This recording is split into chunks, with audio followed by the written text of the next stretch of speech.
Hey everyone, what's going on? Corey here, coming back with another video today, and today we're going to talk about evaluation and really, you hear people talk about, can you evaluate me? Can you check out my work?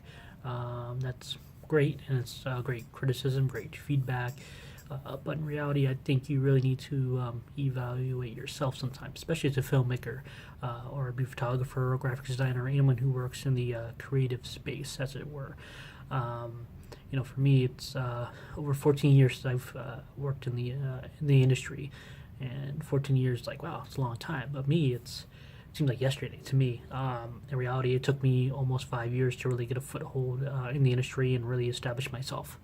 You may say, "Well, it took you 5 years this day and age." Well, back then, in 2003, internet wasn't as big as it used to be. Social media wasn't really where it was at this point in time today. So a lot of it was old school cold calling and stuff like that, and really getting those opportunities and really being determined to get those opportunities.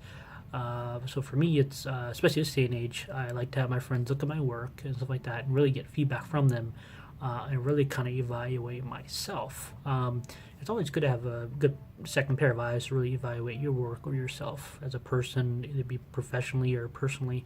Because at the end of the day, that's really what it is you have to really evaluate yourself at the end of the day.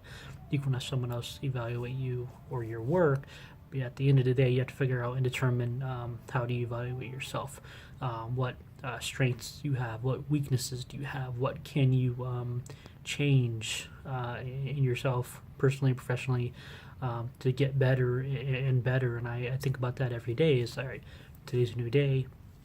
How do I go about evaluating myself today? Okay, what I do today, how can I learn from what I did today? How can I put that into my skill set and really evolve myself as a professional, and also go and establish that into my personal life as well?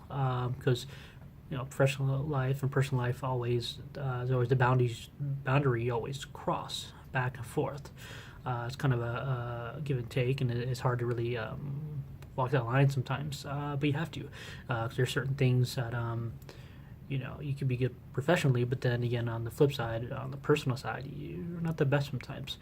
So I think it's good to evaluate yourself from a professional level, but also on a personal level, because the personal side always comes out on the professional side. That's what it is, especially and again in a creative space. If you're a graphic designer, you're a filmmaker, photographer, what have you, you're always going to be cognizant of what you shoot, what you create, and really you kind of want to care what people think, and say, okay, how can I do this better if you don't like this? Or there's always ways to learn and grow, and it's great to get that evaluation feedback from other people. But at the end of the day, I think it's got to evaluate yourself from the inside and kind of take the feedback and criticism and face value and take that internally into you. So okay, how can I do this better? How can I go above and beyond my skill set, what I want to do, and stuff like that? Because we're all kind of we're very detailed. We are kind of nitpicky at times. We're really, what's that word I'm looking for? We're really perfectionist, essentially, as it were. In the creative space, we're all perfectionists in some way, shape, or form. Certain things we're more perfectionists at, some things than others. Some people are all around, just they need it this, and this way. Just who we are as creative professionals. So I just wanted to share it with you today. Hope you guys think about it, and we'll see y'all later.